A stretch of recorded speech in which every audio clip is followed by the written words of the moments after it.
Kabaklita! With Tita Cora and Kapitana Sisa. Same, pero iba. We are number 106.7 Energy FM. Pagtawag mo sabihing radyo. Sabihin mo. Yan! Sabihin mo ng sabihin. Ano sasabihin? Ano? Oy, O ano? hina naman ang sumisigaw. Ano inaantok pa, B? Wala ko ba tanong sumisigaw? Wala naman mga bangga, eto na. Kung saan nga naman mamimigay na naman tayo ng papremyo para sa ating Pangga Bingo Plus Panalo! Diba? Mamimigay na naman tayo ng papremyo para sa araw na ito para sa ating Pangga Bingo Plus Panalo. Hatid yan sa atin ang Bingo Plus! Bingo sa saya plus sa panalo! Talagang nga naman, wala kayong pwedeng gawin kung hindi idilat ang iyong mga mata, buksan ang iyong mga tenga para mapakinggang maigi at mapanood kung ano nga bang lucky card ang makukuha ng baklitas para sa araw na ito na manggagaling sa ating Pinoy Drop Ball. Kaya nga naman, ilaglag na natin ang bola. I-shoot mo na ang bola. Ay, lilipat pa ba yan? Hindi. Ay!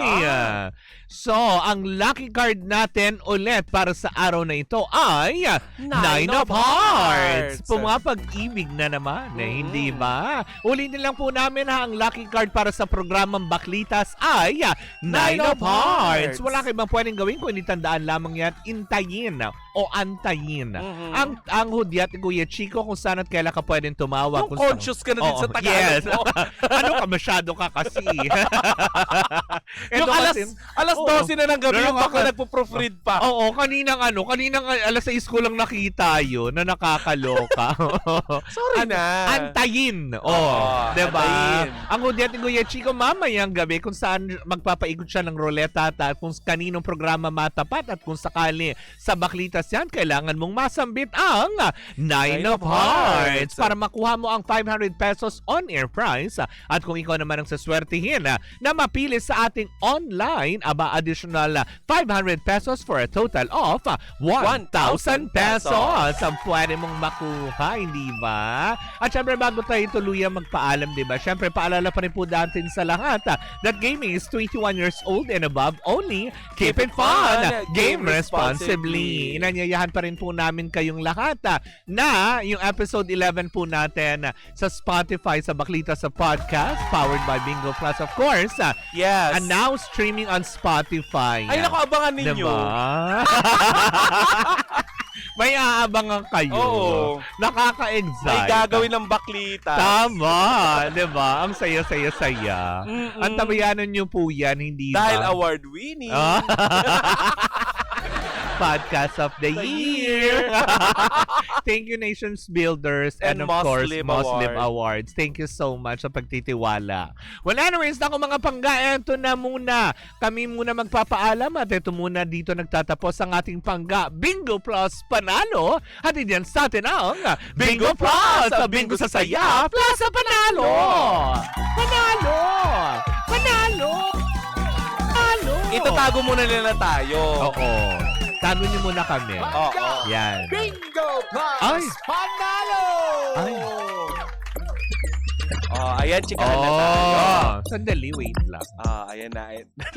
Sandali lang. Nag-jubadstra din. Hala, nakikita ko! Sandali. Yung bra ko, sandali. Eto na, game na. Yan. Mariko ba ay nanonood ng PBB? Oo naman. Diba? I love River. Si Michael. And si Emilio. May crush. Nandun sa loob. Ang yummy, di ba? Lalo na kilikili ni Emilio, di ba? Nung may task lang gano'n, nung gumanon si Emilio, oh my gosh, nang hina. Mahilig ka talaga sa kilikili. Oo, nanginig talaga ako, promise. Paano yung nginig mo, Mars? Grrrr, gano'n. Yung ginig na may mali siya. Elia Marie. Yes, diba? Nabuhayan ako eh. Nung napanood ko yun, nahabol ko pag ganun sa TV, san yun? Pakibalik, diba? pakibalik, ganon. Oo, naparating pakifocus nga po, more sa kilikili ni Emilio. Ako si River Joseph lang, okay na ako. Oh, diba? Ang gwapong bata. Tsaka si Michael, I love him. I love them. Pero Mari, kahapon nga ay kinagimbal nga ng lahat ng mga netizen. paano ganito? Ay! Ganon. Ganon ang paggagimbal. Oo. Kasi matagal na Mari na usap-usapan ito at medyo parang questionable sa mga netizen Ang na alin? hanggang ngayon ay walang pinapakilala. Oo. Mula kahapon. Oo. Kahapon lang nabasag Oo. yung paniniwala ng mga netizen na itong si Clarissa De de Guzman, Guzman. meron talagang inililihim tungkol sa kanyang sexualidad. Pero dahil nga nakapasok si Michelle D bilang Oo. guest housemate Oo. sa PBB Mare, ay nagkaroon ng courage. Oo. Itong si Clarice de Guzman na Oo. umamin sa publiko sa loob ng PBB house habang Oo. tinatanong sila ni Kuya Oo. isa-isa Oo. kung ano yung mga misconception tungkol sa kanila. Oo. At sinabi nga niya na hindi daw siya straight. Oh, Sabi so niya, I'm not bi. straight, I am bi. Oh. So, ibinunyag nga itong ni Clarice Mare sa Pinoy Big Brother Celebrity Collab. Oo. Ayan. Ang kanyang sexualidad. Revelasyon. Oo. So, another, Rostum Padilla. Correct. Sinelebrate ng OPM singer Mare ang kanyang pag-come out Oo. sa isang task na pinamunuan ng house guest Oo. na si Michelle D. Mm. Pag-amin ni Clarice sa Pinoy Big Brother, alam niyo po yung ang tagal-tagal nang nagkikimkim Oo. or nakikimkim dito Oo. sa dibdib nyo, and Oo. now heto, sobrang nasabi ko na po yung totoo. Oo. Actually, Mare, matagal na itong pinag-uusapan. Merong malapit kay Clarice de Guzman na Oo. kakilala ko at Oo. sinabi niya sa akin na may live-in partner nga ito. Oh. Which is, inamin ni mismo ni Clarice kahapon na 4 na taon na nga daw sila. Oh. At yung Merlat, Oo. naka-live-in niya ngayon, Oo. yun yung kinakasama niya at nag-aalaga ngayon sa nanay niya nagpapadialysis. Oh. Oo. Wala naman masama doon, lalo pat kung nakakatulong din Oo naman. naman. Ikaw ba may problema ka sa mga shibuli ouster? Hindi, wala. Madami din akong friends sa mga Shiborsha? Oo, diba? Di ba tsaka masarap magmahal ang mga shibuli, ang mga Correct. bay? Tsaka masarap silang kaibigan. Oo. Parang mga bakla, 'di ba? Tsaka Correct. isa pa wala namang masama doon if ever man, 'di ba? For sure yung iba diyan, kaya pala ganito. May mga ganyang reaction for sure, 'di ba? Correct. Na parang tipong, bakit? Oo 'Di nga. ba? Na tipong masamang tao na ba si Clarice kung sakalin aminin man niya na alam mo yung miyembro siya ng LGBTQIA+? Sabi nga ng ilang netizen, naku sana naman, hindi naman ito yung hudyat na siya ay maging pangalawang Jake Cyrus. Hindi naman siguro kasi ang ganda-ganda pa rin naman niya, 'di ba? Yes. Na parang tipong kanya-kanya lang siguro ng perception niyan, Mare. Kasi si Jake gusto naman niya talagang alam mo yung maging trans man, 'di ba? So ito naman si Clarice, may mga ganung may marami akong kilalang ganyan, Mare. 'Di ba? Na shibuli ouster, pero napaka-sexy, Mare. Si Michelle D. 'Di ba? Na pang alam mo FHM talaga na ang katawan, tapos ang lulongherada talaga. Pero 'di ba, yung preference kasi nila is ganun. Oo, gusto din nila ng Merla. Correct, 'di Saka ba? minsan gusto rin nila ng Otoko, Oo. ng lalaki. 'Di ba? Pero yun nga, Mare, hindi naman nagkabawasan sa pag-amin ni Clarice ang kanyang Oo. talento. At saka alam ko matalino tong si Clarice para piliin na baguhin yung boss niya. Kasi si Jake, di ba, Oo. nung nag-out siya na siya ay shibuli ouster, di ba Mm. tinuloy-tuloy niya yun sa pagiging transformer? Ano si Siya- Megatron? Gano'n. Ano yung lilipad? Autobot. Si Megatron? Ano yun? Oh, Ano ganun yun? Bubangster. Yun yung missile. Tapos ang tunog. Piyong, piyong, piyong. Oh, diba? Wala na nga, di ba? Wala na nga. Ano yun, siya. si Daimos? Ganun. Kasi Wawan yung... mo umalang Daimos. May marami makaka-relate, diba? Daimos. Oo, diba? Ako parang Voltes 5 na yung ano. Yan ang magkakabatch, wag kang ano. Really? Oo, no. Magkano yan? Magkamag-anak yan si Daimos tsaka si Voltes 5. Okay. Parehas Sige. silang nasa Japan. Sa naturang programa din, Mare, ay naging Oo. usap-usapan nga ang naging pag-amin din nitong si Sneer Oo. na siya ay may hinanakit dati sa kanyang ama.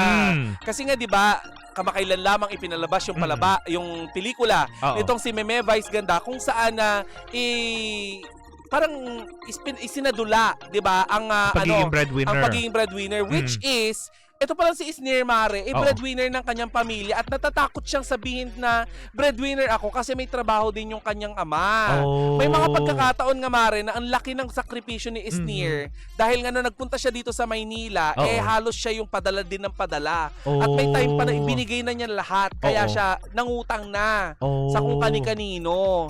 Actually, alam mo Mare, Yun ba yung cause? Bakit may utang pa rin siya up to the present, di ba? yun yata. Diba? Yun, At kasi saka- nababanggit niya yun sa loob ng bahay ni Kuya pa nagkikwentuhan sila. Uy, eto ha, kasi Oo. may mga baklang na utangan din tong si Isnier. Oo. Tigilan nyo na yung kakaparinig sa kanya. Ngayon alam nyo na yung kwento. Oo. Paglabas niya si Isnier, dudumugin niya ng napakaraming Proyekto. Proyekto. Endorsements, diba? may Na pambayad ang yan. importante, 'di ba? Alam mo 'yun, pinipilit niyang magtrabaho para makabayad doon sa mga inutangan. Hindi naman kagaya ng iba na alam mo 'yun, utang ngayon tapos syogo na, 'di ba? Yes. Parang tipong ano to, At saka sino ba finder. naman tao ang walang utang ngayon? Ikaw, Mari, may utang ka. Meron. Oo, ako din, di ba? Na nakakaloka. Kaya nga hindi ko nga alam paano 'yun eh. 22 pesos. Ako yung ibang utang ko natapos ko na. Oo. Lahat naman. Diba? Pero ang importante dito, nagkakaroon ka ng Pero alam mo, may utang sa atin yung 1 point. Ay! Hindi yun inutang. Ini-scam ba? Kinuha. Kin- Oh. Hindi, naghulog naman na siya ng 20 mil. So, Tapos wala na. wala. Uy, bayaran mo naman yung 1 point Oo something. nga. Para makakuha din naman kami. Oo, malibre ko naman tong si Sisa. Kahit man lang sa Danwells. Ay, nako, mapagkawang. Ay! Naku, nakakaloka. Ay, pero ayun. Balik tayo kay ano. Oo, dito kay Isnier. Isnier. Diba? Ikaw ba, Mare? Mm. Ako, hangang-hanga ako dito sa batang ito. Kasi diba, lahat ginagawa niya. Correct. Biruin mo dun sa mga ginagawa niyang skit, lahat siya. Discarded, diba? Diba? Ang At saka, galing. Tsaka magaling siya magsulat. Correct. Diba? At kung sakasakali man na hindi na siya kailangan sa harapan ng camera, Oo. may naghihintay na trabaho sa kanya sa likod ng camera dahil magaling siya Correct. magsulat. Pwede siya sa teleserye, pwede siya Yes. sa pelikula, pwede Mm-mm. siyang, alam mo yung writer ng commercial. Oo. Diba? Alam niyo yung mga influencer, pamarisan niyo tong si Isnier. Correct. Kasi marami akong kakilala sa showbiz na nagsasabing itong si Isnier nga daw ay hindi kagaya ng ibang influencer na sobra ang pagiging entitled. Yung sobrang Oo. taas ang sobrang taas ang tingin sa sarili. Oo, ba? Ay. Oo, parang hindi, 'di ba? Diba? Gusto mo pa ng pangalanan natin? Oo, sige, gusto mo. Letter, ano yun eh, nasa bandang huli ng alphabet. 'Di ba? Ang feeling, parang akala mo walang katapusan yung huli na. No, don't. 'Di ba? Tapos meron pa din isa na yung ano, sino nga to yung kamukha ni ano? Ni Klaka. Ah! Pag-ibig ng mundo. Hindi, love namin kayo. Oo. Siya lang hindi. So, ayun na nga, Mare. Oo. So, hangang-hanga din daw itong si Julius dahil kakababa niya lang daw galing poste. Oo, diba? Hi, Oo. Julius! Si Julius ng Meralco. Sino naman ang pinutulan mo? O, diba? Pwede naman kinabitan. Pero alam mo, dalawa lang ang napagtanto ko sa sa PBB Oo. kahapon nung nanonood ako. Mm. Sabi ko, ay natututo na sila magpakatotoo yung mga Hindi, bagets. dapat naman talaga. Kasi yun naman talagang reality. Kaya nga reality show eh. Remember nung bagong palabas ang PBB, sinabi natin na, ay, parang hindi sila nagpapakatotoo. Oo, diba? Alam nila kung nasaan yung camera. Correct, Diba? diba? Parang Inaayos parang nila kung ano yung tsura. Oo. Alam mo yun, na nagpapaka-formal-formalan. Na hindi kagaya ng mga unang batches kasi na alam mo yun, na yung kala Bea. 'Di ba? Si Bea yun, 'di ba? Yung first grand winner. Ako na-disappoint ako dun sa ugali nitong si AC Bonifacio. Talaga, bakit? Sa pagka-backstabber niya. Ah, Pero kasi bata pa si AC Bonifacio, marami pang pagkakataon parang si para ano magbago din yan. siya. Sino nga ba ito? Yung isa din na medyo bata pa. Not sure. Sino nga ba yun? Si Ashley? Hindi si Ashley Si yun Ashley eh. Ortega, kawawa nga, napalabas nga siya eh. Si AC, tas meron pa isang ano, di ba, yung mas bata-bata pa. Yung pinagsabihan ni Ivana Alawi. Oh. Ano sabi kay Hindi yung pinagsabihan nila kasi masyadong Ay, dahil dun sa bata. paghuhugas-hugas. Oo, yung pagiging matigas ang ulo, Oo. di ba? Comment down below dun sa mga nanonood. Kung si Ashley Ortega naging independent at sana magkaayos na sila ng nanay niya. Oh. Alam nyo, actually, doon sa ano na yon, medyo, sorry PBB, pero parang feeling ko hindi naging fair. Kasi to be honest, ang gusto lang naman talaga lumabas ng mga utawnes no that time si AC eh. Charlie Diba? Fleming. Yun. Si Charlie. Si Charlie. Si Charlie Fleming. Thank you, Adele. Kapag ano, Oo. kapag hindi maluwag yung pag-ubo mo, may mga Fleming. Pwede mong idahak. Gano'n. Pasintabi po sa mga kumakain. Pasintabi po. Pasintabi. Diba? Yeah. Pero yun lang, sana maraming episode na ganito ang PBB. Oo. At congratulations PBB kasi isa na naman tao ang nabigyan nyo ng pagkakataon na mag-come out. Justice, diba? Oo. Alam mo yun, nabigyan na naman ng pagkakataon para tanggapin ng publiko. Wala pong masama sa pag-amin na kung ano man ang kasarian dahil sila yung nakakaalam kung paano nila pasasayihin ang kanilang mga sarili. Hindi naman Correct. ibig sabihin na nag-come out siya na sinabi niyang siya na pwede siyang ma-inlove sa babae, pwede siyang ma-inlove sa lalaki. Hindi ibig sabihin nun ay masama na po siyang tao. Diba? gusto ko lang talented yung tao, supportahan natin. At saka gusto ko lang manawagan sa lahat ng mga tao dyan na mahilig magsabi na ang sayang naman yung lahi mo kung ganito, ganyan. Talaga? Diba? Bakit? Hindi, Ano talaga yun sa tao? Aso? Palalahian mo? Ano ito? Diba? May mga ganyan. Pwede pa rin naman po. Diba? Hindi naman sayang. Diba? Naku, saktong-sakto yung susunod nating song, Mare. Ayan, tama. Si Nene Tamayo. Yun yung Oo. awayan nila dati, nila Beatrice, diba? Yung I love nagsisigawan. Nene Tamayo. Diba? Yung nagsisigawan sila. Hindi na nagpapakatuto. Keme. Sila si Alonso. Oo. Yung kaway niya nun Mami Beng, hindi ganun yun, Mami Beng. Diba? Si Cassandra Ponte. Yan sila Uma. Uma Kuni. Yes, diba? Sino pa ba? Jason Gaiza. Tapos si Rico. Yung DJ. Blanco, gano'n. Hoy! Mali pala si Bamboo yun. Pinoy ako! Si Bamboo. Hindi si Rico Blanco. Di ba yun si Iba-iba, halo-halo. Same ground? Si Bamboo Almabis ba yun? Barbie. Bakit halo-halo Oo na nga. ate? Bamboo Almabis. Si Jimmy. Jimmy? Oo, yung nakakatuwa, di ba? Jimmy Neutron? Hindi, Jimmy Bondok. Yung I believe. Ay, nako. Bayaran mo yan. Bakit ba? May sinabi ako. Kumakanta yun Oo, pero kumakandidato din. Ayan. Ay, akla ka talaga. Nakakaloka, diba? Ay, but anyway. Ang dami-daming ganap sa PBB, hindi ba? Tunay nga naman talaga na ang reality show na ito ay patunay lamang na talaga naglalabas ng totoong pagkatao ng isang artista. Hindi lang basta yung pa-cute-cutean, whatsoever. Basta ang importante sa akin, nakita ko yung kilikili ni Emilio Daes. I love it. Looking forward din kay River Joseph. Uy, parang meron din, diba? Yung mga Napakapalad ni Isnir, no? Oo, in fairness, no? Ang sarap. Uy! Ano ba naman? Hindi, sarap lang ng feeling. Ay, mga Oo. ganyan. Sana po na mapagbigyan po kahit guest housemate po ang Baklitas. Uy, magugulo yun, guys. Magugulo ang mga nabuo nilang mga ano doon. Diba? Yung mga pangarap Magkakaroon ng mga nila. kunayban Oo. doon. Faction sila doon. Magkakaroon na ng paksyon. Oo. Diba? Ay, naku, magpaalam na tayo. OT na naman tayo. Pero bago tayo tuluyang kung magiging boring din naman ang inyong araw, hindi ba na nakakaloka to Dias level. Naku, eto na. Kontra po ang Tong Eats at iba pa. Naku, tara na sa Game Zone. Unbelievable ang Game Zone dahil ito ay makakapaglaro ka ng real games.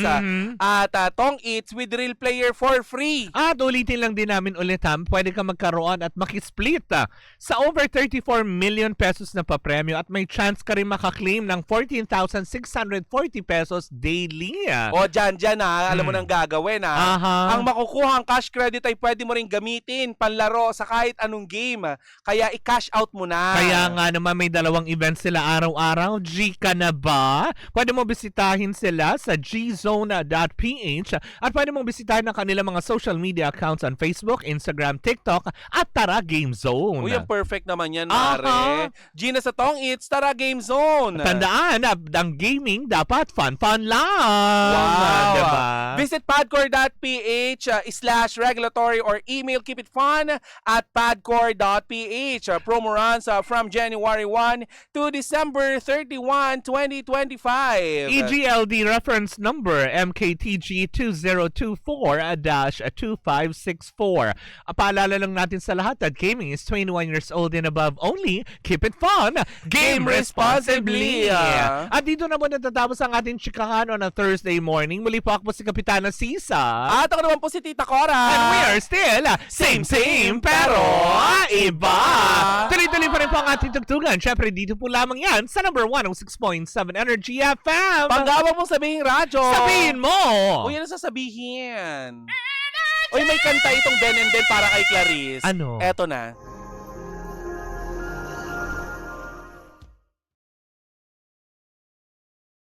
Hi Pangga! Ako po si Gandang Kara and don't forget to follow us sa lahat ng mga social media platforms namin at Energy FM 106.7 sa Facebook, sa Twitter, Instagram, YouTube, and TikTok. At samahan mo na rin ako sa aking programang Hot Stories na lagi po akong live 12 noon hanggang 3 p.m. sa TikTok Live or sa Facebook Live. Ako po ang nag-iisang chicks ng radyo, si Gandang Kara. Panggawag mo sabihin radyo, sabihin mo, Energy!